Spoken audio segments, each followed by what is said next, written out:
Hello and welcome to The Top Story, a podcast with the headlines of the day from our correspondents around the world. I'm Qi. Coming up in this edition, US and Russian delegations have held fresh talks in Saudi Arabia to address the Ukraine crisis. An Israeli airstrike on a hospital in Khan Younis in southern Gaza has killed at least 5 people, including a senior Hamas leader.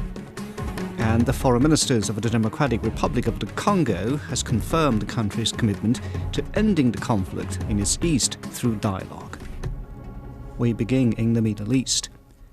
US and Russian delegations have held fresh talks in Saudi Arabia. It follows Sunday's meeting between the US and Ukraine in Riyadh, which Ukrainian Defense Minister Rustem Umerov described as productive. The negotiations come as Moscow and Kyiv confirmed an exchange of attacks over the weekend. Ukraine says it launched a counter-attack on a settlement in Donetsk, which Russia claims it captured. For more, Gas Manikam spoke with Nadia Swan, who's in Saudi Arabia covering the story. And Nadia, any possible breakthrough for a ceasefire this time? Those talks are being led on the US side by Senior Director at the White House National Security Department, Andrew Peake, as well as another State Department official. And the Russians have got, again, quite a senior leadership team here, a former diplomat, Grigory Karasin, and Sergei Beseda, who is a Federal Security Service advisor. So, as far as we can see at the moment on the agenda, we've got the details of a proposed 30-day ceasefire on strikes on energy infrastructure in both countries. And they're also going to be talking about a longer-term peace deal, which is something that President Trump has really been pushing for. The White House says the aim of the talks is to reach also a maritime ceasefire in the Black Sea. Now, that's really important because that'll allow the free flow of international shipping. There was a previous maritime ceasefire to allow the flow of Ukrainian produce, but that did collapse. And the teams are also going to be discussing the line of control between the two countries, to talk about the verification measures that would be involved, peacekeeping, freezing the lines where they are monitoring it, and how that ceasefire would be involved. And they're basically going to be talking about the return of Ukrainian children taken by Russia as well. So that's what's on the agenda, and we'll be keeping a close eye on that as well. Nadia, you mentioned Sunday talks. Ukraine says the talks with the US were productive. What are you hearing on that? Well, you see, the Ukrainian delegation said the talks were as constructive as possible, so somewhat measured, and President Zelensky also said the talks have been useful. Now, US officials, on the contrary, have been quite bullish with the White House Special Envoy Steve Witkoff. Now, he said that he believes Putin actually wants peace. The Russians, however, have been less optimistic. They've been very cautious about expressing any optimism, saying they really are just concentrating on kind of an immediate ceasefire that would relate to energy infrastructure facilities. So in broad terms, the US is hoping to reach a ceasefire within weeks. They've got an ambitious target of trying to get that sorted by the 20th of April, but there is still really a huge gap between the Russian and Ukrainian demands. So those talks are likely to be quite lengthy. And then in another sign of that rapprochement between the United States and Russia, we've seen the Russian ambassador to the United States, Alexander Darichev. He's heading to Washington next week, and that's after talks in February between Moscow and Washington in Riyadh. And that was when both parties agreed to reappoint ambassadors to each other's countries. So a lot going on over here in Riyadh over the next day or so. That was Nadia Swan on the latest meeting between US and Russian officials in Saudi Arabia. An Israeli airstrike on the hospital in Khan Younis in southern Gaza has killed at least 5 people. Hamas confirmed that the attack hit the surgery department of Nasser Hospital, killing senior member Ismail Baroum.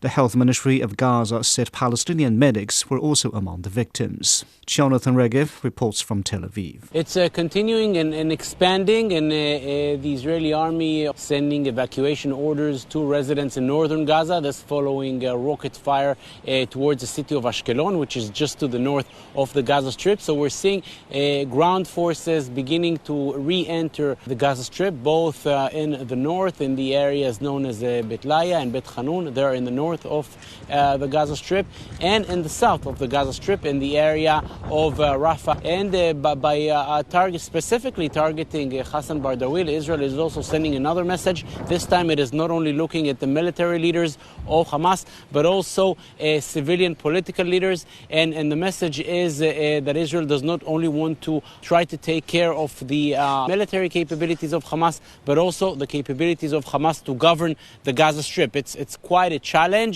It's not going to be something that's very easy for Israel to achieve, as Hamas is well rooted within the Palestinian population of the Strip. But that is what Israel is aiming for, trying to take away the government of Hamas in the Gaza Strip. Constant anti-government protests, as it seems that the government has taken an extra step in what the protesters describe as the end of Israeli democracy. Just in the last few hours, we saw the government voting to dismiss the Attorney General, Gali Baharav Miara. She has been in constant feuds with many elements within this government. As many of their expected moves, she has blocked them time and time again, saying they're illegal and they should be blocked. And this comes just a few days after the government also unanimously voting to dismiss the head of the Internal Security Agency, Ronen Bar, from his position. And according to protesters, these are two moves in which the government wants to replace, to move away, possibly the last remaining forces who stand against it. That was Jonathan Regev in Tel Aviv. In North America, on the tariff dispute between the United States and Canada, the auto industry breathed a collective sigh of relief in early March after US President Donald Trump announced he would pause the 25% tariff he was set to impose on the sector. However, that 30-day exemption runs out in early April, which is worrying businesses and residents in Michigan just across the border. Dan Williams has the story. The latest headwind facing the so-called Big Three US auto manufacturers, Ford, Stellantis and General Motors, is tariffs.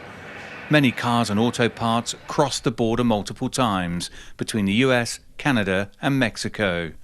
But that system could soon be upended, with tariffs threatening a huge increase in the cost of cross-border traffic. Welcome to Daily Drive. Jamie Butters is the Executive Director of Automotive News and host of the Daily Drive podcast. It'll start with the parts that become prohibitively expensive, and so then a plant might get shut down or pause for some period of time.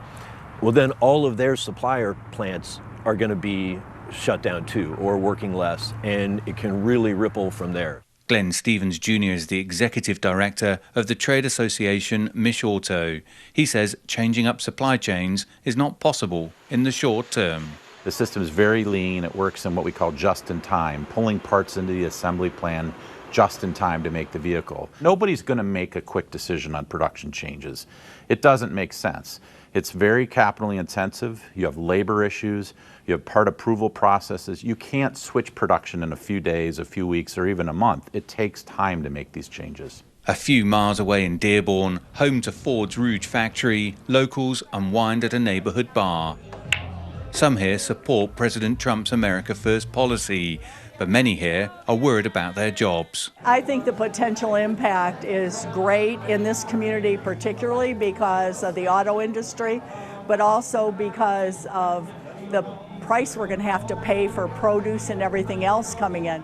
It may take some time before the full impact of the tariffs on the auto industry become clear, but experts warn that the potential fallout will likely be felt across many industries throughout Michigan.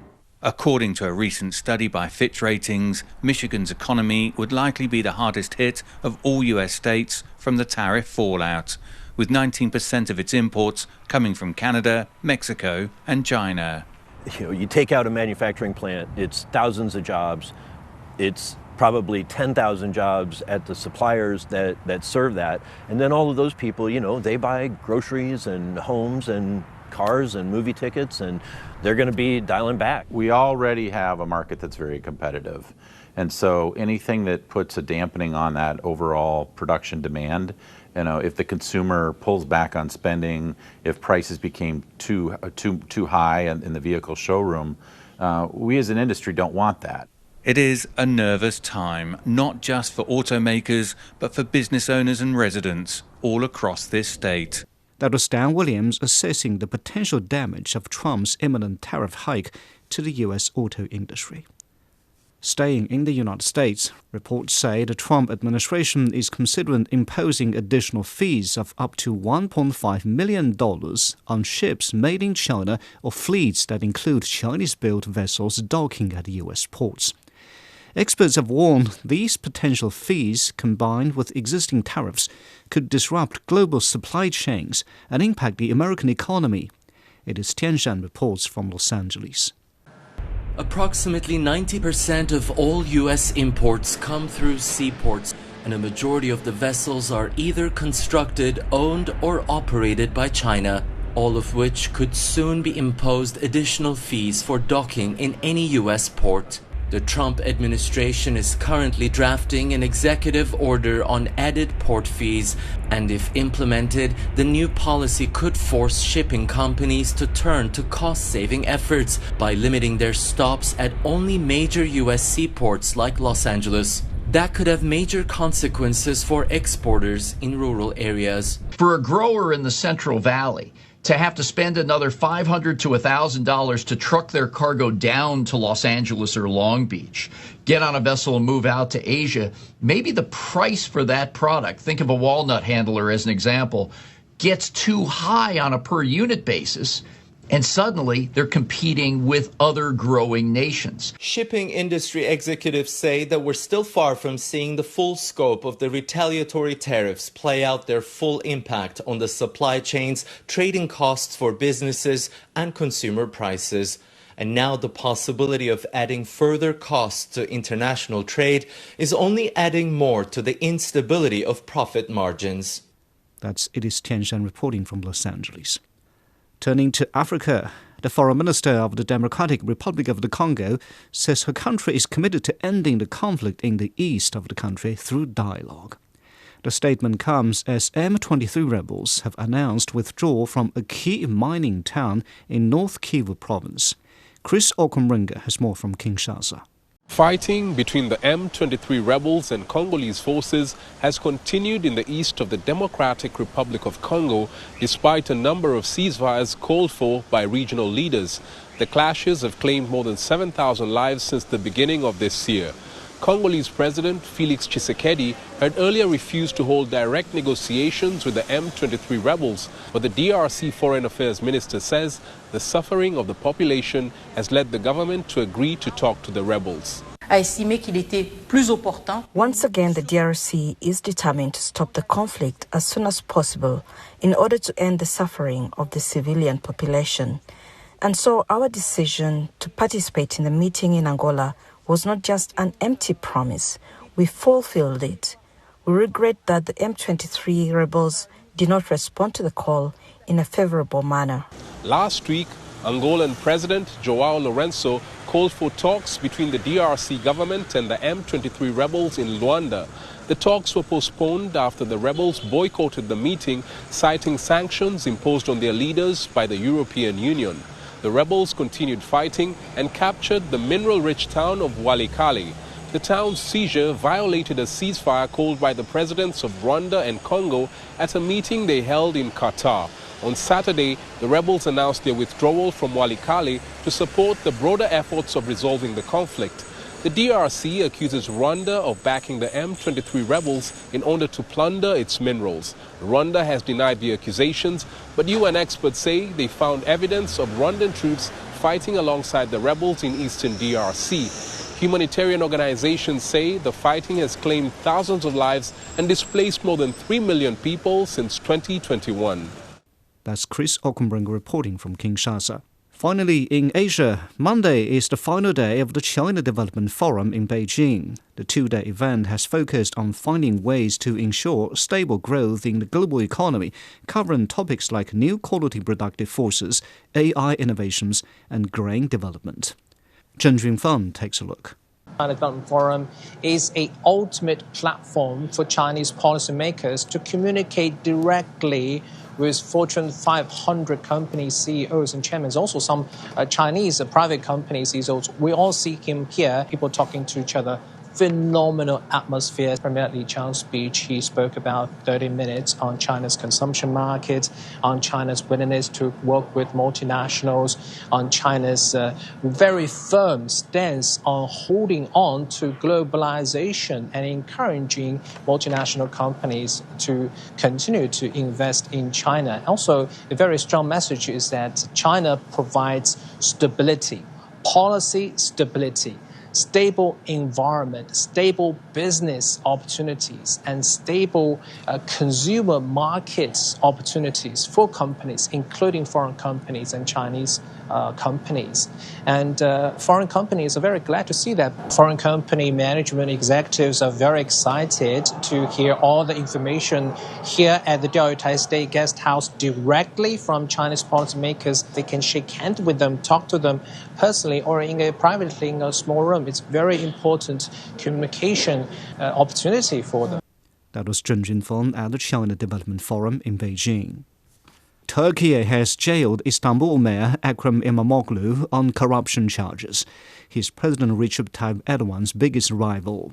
The main opposition has called the arrest a coup. İmamoğlu has vowed to fight the charges, planning to appeal. His pre-trial detention has sparked the country's largest protests in a decade. Mihail Balavid reports from Istanbul.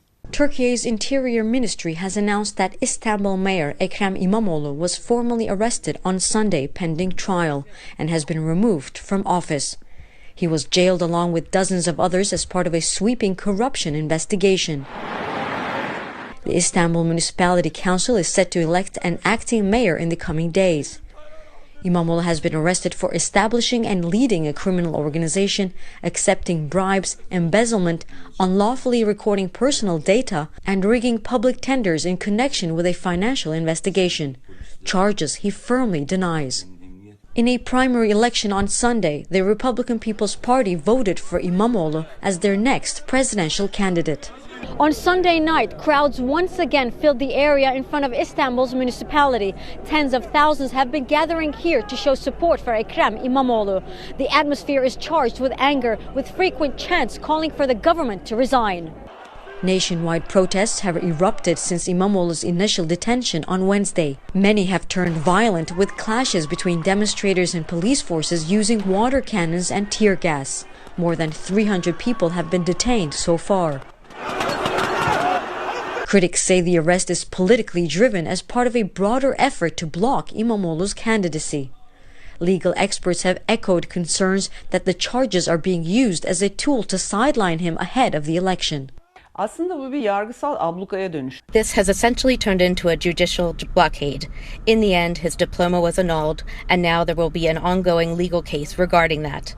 There's also a terrorism investigation, which raises the possibility of a trustee being appointed. The corruption case, meanwhile, serves to convince the entire country that this person is not a suitable candidate. That's the claim.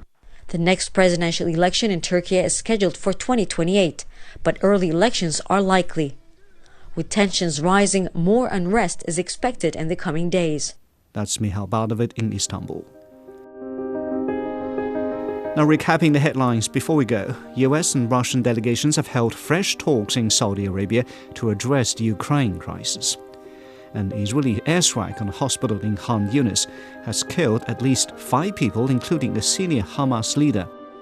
And the foreign ministers of the Democratic Republic of the Congo has confirmed the country's commitment to ending the conflict in its east through dialogue. And that's it for this edition of The Top Story, a podcast that brings you world headlines every weekday. For more news in politics, business, sports and culture, you can subscribe to the Beijing Hour, a 1-hour podcast news magazine program. We welcome and appreciate all ratings and reviews. I'm Xi Zhi. Thanks for listening.